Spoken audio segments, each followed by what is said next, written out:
Hello, everyone, and welcome to another episode of the I'll Try That podcast. Hey! Joining me this week is Matthew Barber. Hello, everyone. It's good to be back. I feel like I've not been around for a while.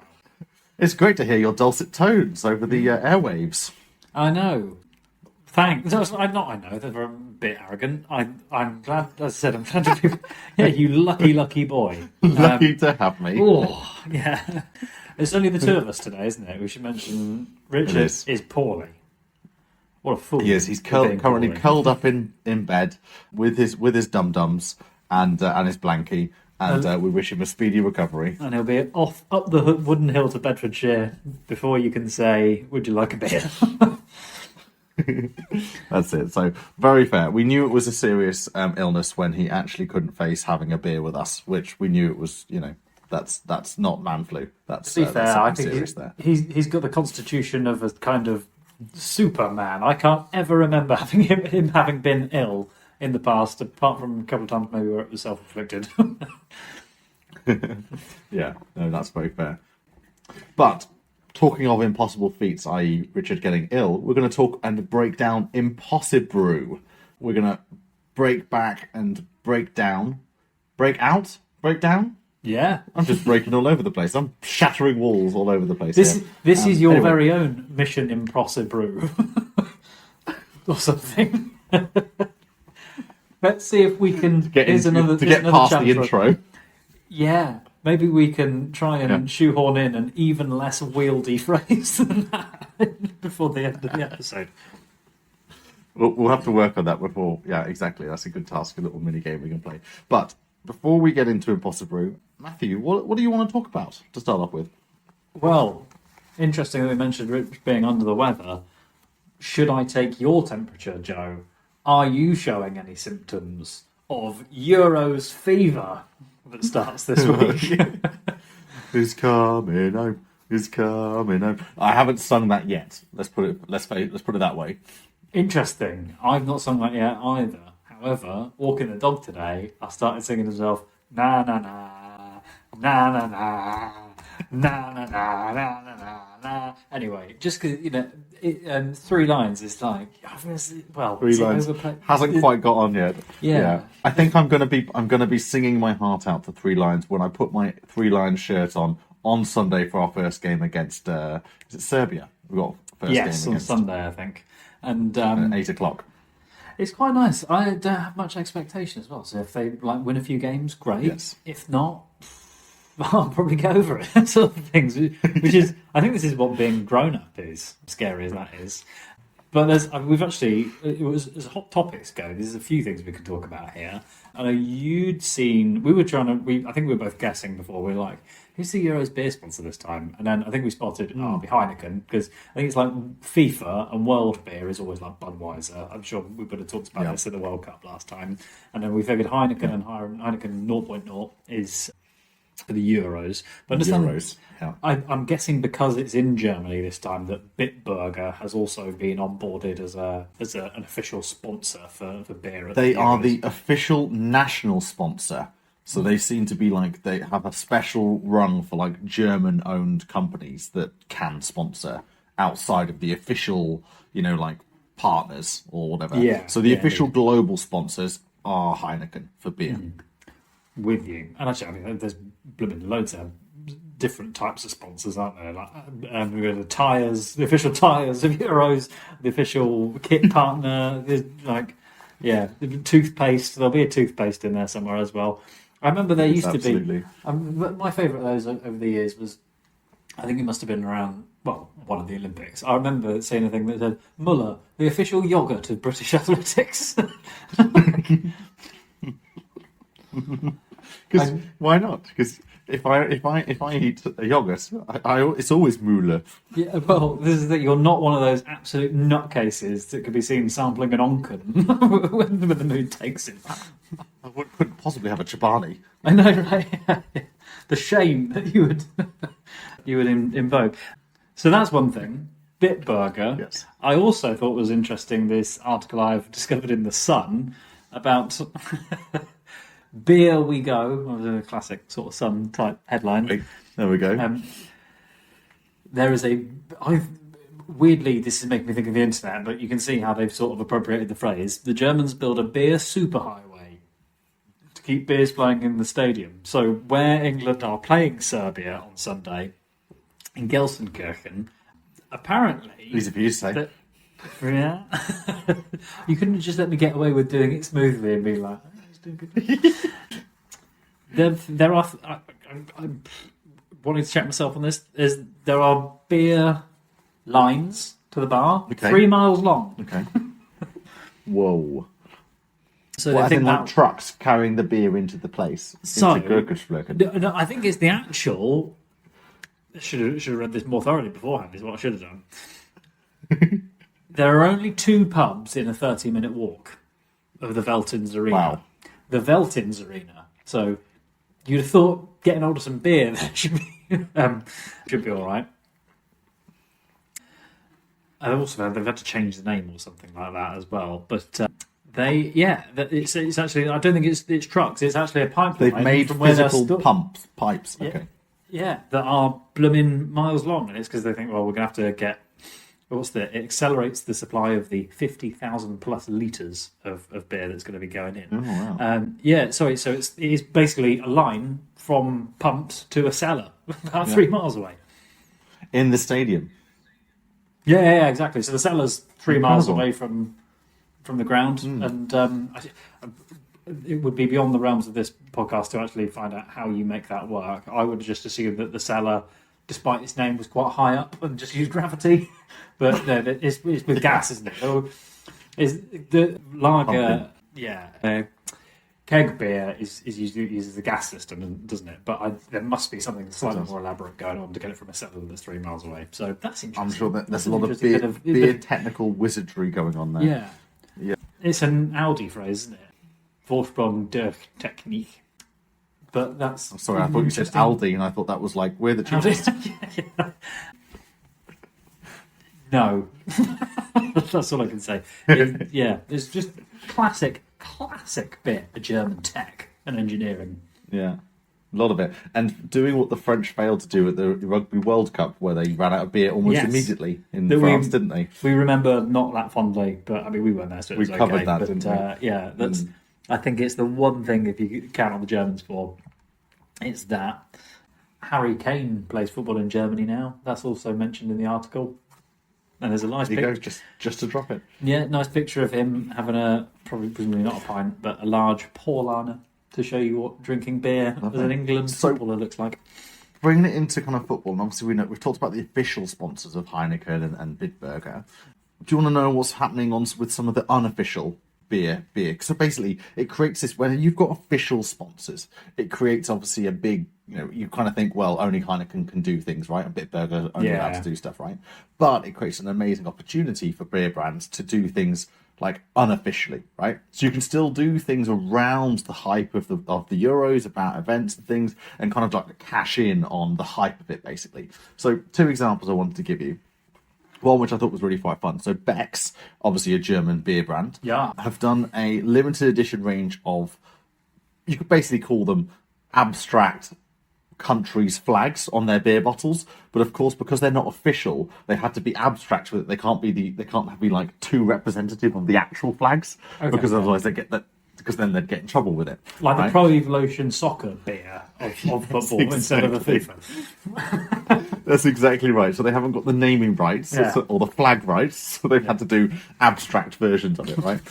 And I know that they are planning on, across all their socials, doing like reactive, real-time, kind of like messaging and kind of like signposting, as well as they've got like, they're hosting events in Germany at the time, music festivals and stuff, and they've done a load of like motion billboards and stuff, which kind of celebrate this, the fact that the Euros is happening. So that's something that's quite cool.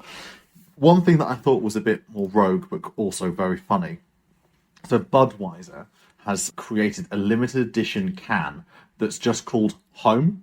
Now, nice. And it's got the England football badge basically in the middle of the can, where they usually have their like little pendant thing. It's just got the England band. It's just called Home. So basically, it's like build on it. That song, It's Coming Home. Yeah. It's Coming Home. Anyway, they then did this launch video, which was hysterical. But it was basically like, all tongue in cheek, and this is all like actually not very Budweiser. You'll think of Budweiser being a bit serious, right? You know, they get involved with it, but they take themselves a little bit too seriously, in my mind. Yeah. Anyway, I thought it was fascinating. Basically, it was like in their cannery, you know, one of their canneries in the UK, and but the cans of Budweiser were coming down the conveyor belt, and basically they had like football gloves, like, you know, goalkeeper gloves, yeah, attached to it, like basically just like touching tickling. the tops of the things, and it was basically like one of the the goalkeeper from the Was it 1966 England football team, you know, who won the World Cup, like basically blessing all these cans, you know, just saying like it's... Nice. Anyway, that was pretty funny. So anyway, I thought that was quite a good one to say, you know, because they're obviously like a long-time producer and sponsor of like not just the England team, but obviously like the FIFA World Cup and things. And then this is UEFA Euros, which is not, you know, their official area, but they're doing something quite funny for it anyway. I mean, I would joke about that, sort of like there's a certain level of superstition to it. But I definitely, I think superstitions are all nonsense, still definitely buy into them. Yeah. I definitely have like an England watching pair of pants that I will have on for football games. Shall we talk about Impossibrew? Yes, sorry, yeah. We've been talking about football for a while, and that's not strictly speaking our focus. Impossibrew, right? For my benefit, because I'm still. These are the people I think they are, right? I think maybe I need spelling out at the outset. It's non-alcoholic. Is it non-alcoholic? It is indeed. Yeah, It is non-alcoholic. and I was just reading some of their stuff about how and why it works. Yeah. Talk to us. What do you see? No, I can't. It's all too scientific. Because I was digging around. I think I had a look on their website, and there's like a page called their social blend, and I was like, oh, maybe that's Yes. going to explain it to me. But it's full of science that I don't understand. Explaining what you're actually drinking. Yeah. The social blend is a trademark. But yeah, it starts off saying about working on GABA receptors in the brain, and I went, "This is too. I need someone to distill this for me and explain it in layman's terms." Well, let me give you what my kind of my take on this, having consumed their welcome pack of beers and read their pamphlets. So, Impossibrew is a non-alcoholic beer, but unlike most non-alcoholic beers that just try to take the alcohol away, this beer tries to mimic the effects of alcohol in a non-alcoholic beer form. Yeah. So you obviously think, most people go, well, why would you want that? That's like the worst part of alcohol is the fact that you then have the effects of alcohol and then you get hangover the next day, right? But this is, the premise being is that and this is where they come up with this trademark social blend, right, that you'd mentioned about before. The whole idea is that you'll be on a night out with friends. You'll feel enlightened, you'll feel different than your normal self without this product, but fundamentally you're not drunk, so you won't have any of those nasty, lingering, long-term effects of being drunk in itself. So yeah, it is backed by science. Yes, so to clarify, because also I heard this thrown about. I'm sure I'd heard someone suggest that this was like a CBD oil type beer or something, but I looked through. It's not. It doesn't use CBD. Yeah, I know there's plant extracts. Was it L-theanine and L-theanine, which is green tea. Yeah, I thought it looked familiar, and ashwagandha root. I've got 5-HTP, which is a griffonia seed. So you've got. So talking about each both. So this is basically backed by global team of leading botanists and neuroscientists. It took them 2 years to create a naturally relaxing experience for the brain that reminds you of alcohol, but without the intoxication. So as you said, L-theanine, which is green tea, discovered in Japan. L-theanine is a superfood, active amino acid known for relaxation and anxiety relief. Again, that's what we associate green tea, drinking and consuming green tea as well, right? And then 5-HTP griffonia seed. 5-HTP from griffonia seed is the natural building block of serotonin, the brain's key neurotransmitter, linked to happiness, mood, and sound asleep. So that's the fundamentals that make up their lagers, basically. And they also have ales as well, pale ales. And I think I'm going to push you on this because you mentioned this earlier. With that welcome pack, you got a user guide, right? I did. So is Yes. it? I'm assuming that it's more elaborate than put it in the fridge, get it out of the fridge, crack it open, drink it. So there's a little bit of, you can absolutely just do that, and I would recommend just doing it because fundamentally that's not going to change much. But what I take this user guide as being, which is a step-by-step process before, during, and after, 3 easy steps. There's a bit of suggestion here, and I feel like this maybe adds into the what you expect yourself to be feeling. So to give you a bit of a highlight of this before, during, after, as you rightly said, before putting it in the fridge, make sure it's a temperature of 3 degrees. They recommend you mostly emptying your stomach or having a light stomach for maximum effect. I.e., don't drink this with a big curry or something. Basically, the 440ml cans are designed for a single serving for one. So if you're planning on sharing this around, make sure everyone has a can itself, right? Yeah. Keep out of range of children, obviously, and also they do give a warning that enhanced beers may lower your tolerance to alcohol, so you could find yourself more drunk than usual. So bear this in mind, obviously, i.e., don't pair this with lots of extra booze. Basically, just have this on its own and see how you feel. So in the during phase, tricky, I imagine, but yeah, exactly. Again, I mean, I guess they just have to say it, don't they? Like the whole "don't give it to children" thing. It's like they can't police that, but they have to say it, right? Yeah. So when you're during it, what they've basically done is a little like table that says "find your moment," and it's like I feel, and then it's a fill in the blank. Like I feel what than I did before. So it's things on a scale of like, I feel more energetic, or I feel more relaxed. I feel a lighter head. I feel a lighter body. I feel more talkative, or I feel more creative, blah, blah, blah. And then it goes into the after about the science behind it. So again, there's a little bit of suggestion here. So if I'm looking at this, I'm reading it and I'm drinking it, I've waited my 20 to 35 minutes whilst consuming my can of the enhanced lager.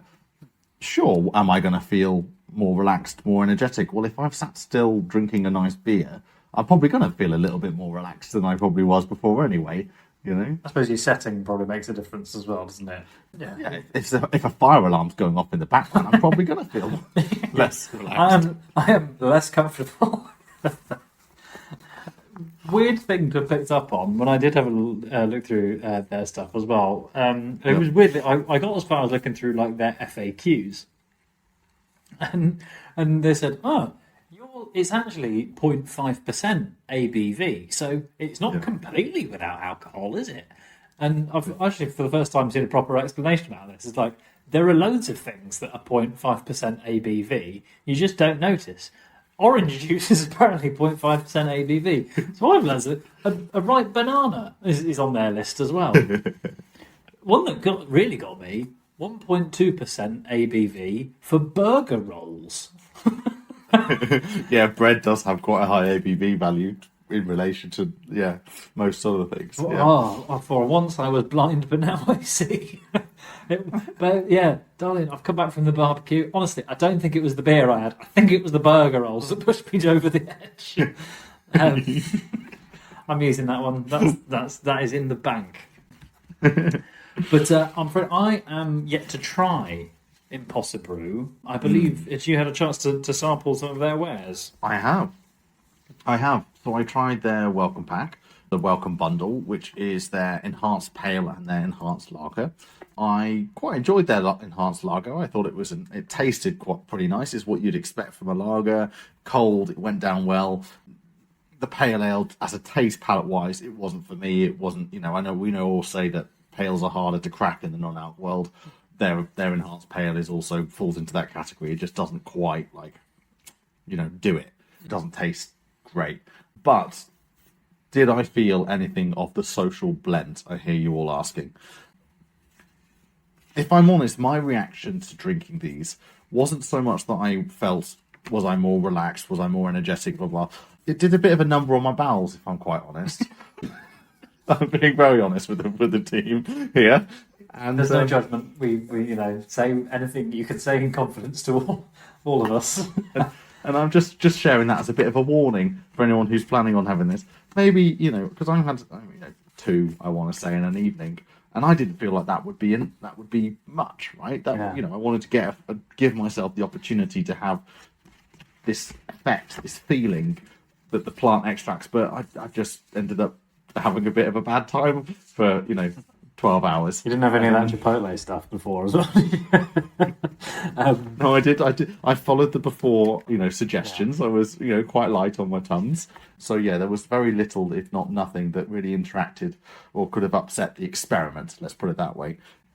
But so yes, I did not feel an enhanced blend or enhanced feeling when having these. But again, maybe it just wasn't for me. Maybe that my body chemistry didn't deal with the plants in the way that other people's do, for I example. suppose maybe even, I don't know, as a seasoned veteran of beer drinking, there's also maybe that may have played a part. I suppose if you were someone who doesn't really drink beer, possibly this might work a little bit better for you. I suppose also the fact that you do a podcast on beer, that might also have made you really be like concentrating on, is this having the same effect of beer that might have affected your experiment anyway. But I thought it was interesting. I did just check. I mean, so these are made with, we've mentioned the social blend, but I was like, do they all have, always with a pale ale? I always wonder, well, that's the kind of, with the style of them these days, is a really hoppy beer. These do still have hops in, right? And yeah, it is made in the same way as a normal non-alc beer, but with the social blend, as we call it as well. So the social blend is the soluble plant fiber. That's a nod to your bowels. There you go. L-theanine. Fibrous. I felt that. Yeah. The ashwagandha root extract, citrus extract, vitamin B1, which is the combination in there. So Sounds like they might have tweaked the recipe since my experience. maybe they had some feedback from consumers that they've acted upon. And yeah, I mean, it was I think the lager, water, malted barley, wheat, hops.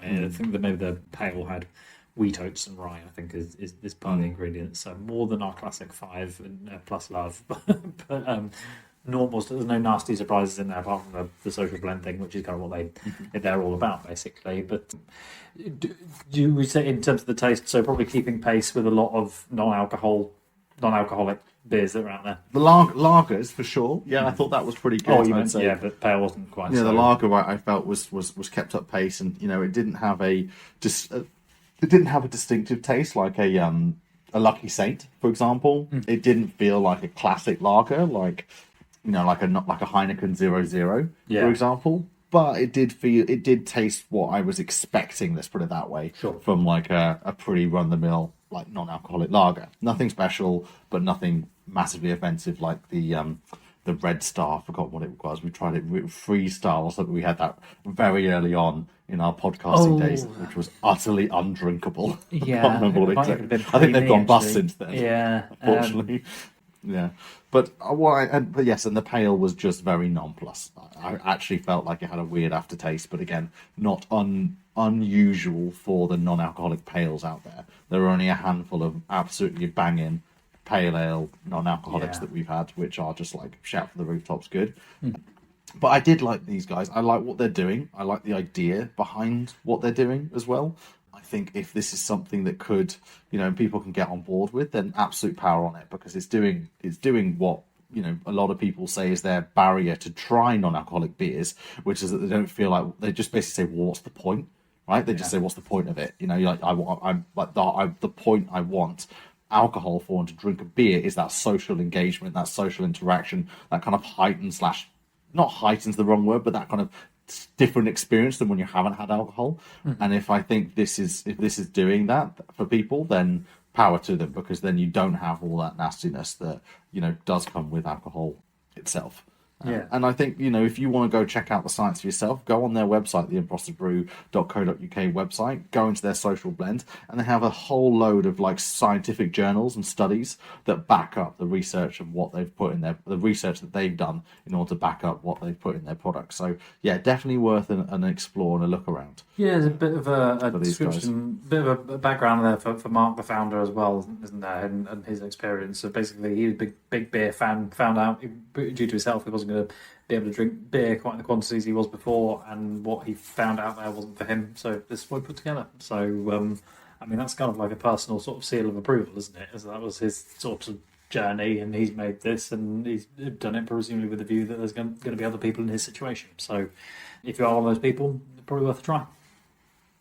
So on Instagram, you follow Impossibrew Beer. They've got 43.6k followers, which is brilliant. They have been featured on Dragon's Den, so that's like, massive for them, and that's getting a lot of traction that way. And their other platform they're on is TikTok. So Impossibrew Beer again, and you'll see a lot of reruns of what you saw on Dragon's Den as well. Cool, excellent, well done. It's a great way to stay in shape. And that's all we have time for this week's episode of the I'll Try That podcast. And so from me, Joe, Rich, Barber, and Simo, goodbye. Don't forget to follow us on Instagram, Twitter, I'll try that podcast.com, and watch us on YouTube. Goodbye now.